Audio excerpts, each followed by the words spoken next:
kazi? Next 1 month tunakuja kuanzisha ujenzi wa manyumba pale ya kwanza 200. Nikirudi hapa maishani, nikirudi hapa tunakuja kuanzisha ya hapa Molo Town ambayo tunajenga nyumba 5,000 na tunahitaji vijana 15,000 watakaotusaidia kufanya hiyo kazi. Vijana wa Molo mko tayari?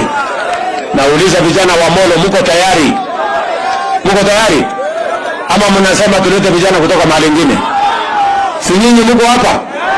Na nyinyi ndio mpate mstari ya mbele? Ama namna gani? Vijana wa Molo wala wanasema tuko tayari, nione kama mko tayari kabisa. So nikirudi hapa mjipange. Sijui kama tunaelewana. Na ndio sababu mkisikia tunasema tunataka kujenga manyumba Kenya, ni kwa sababu tunataka kupanga ajira ya vijana wetu wa Kenya. Na ni kwa sababu tuliwaambia ya kwamba tunataka tupange ajira ya vijana wetu, ndio vijana wetu wapate nafasi ya kuchangia katika kuendesha maisha yao na kujenga taifa letu la Kenya.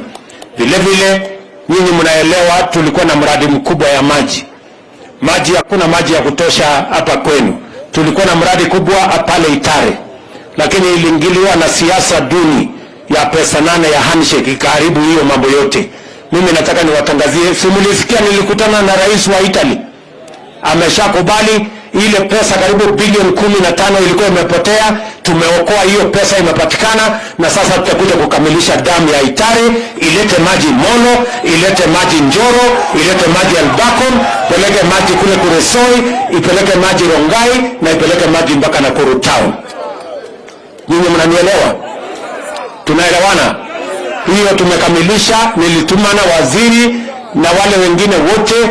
In the last 2 weeks we have completed, and we have now an agreement on starting the Itare Dam that was stopped by useless politics. Now we are going to have water from Itare that is going to serve the people of Molo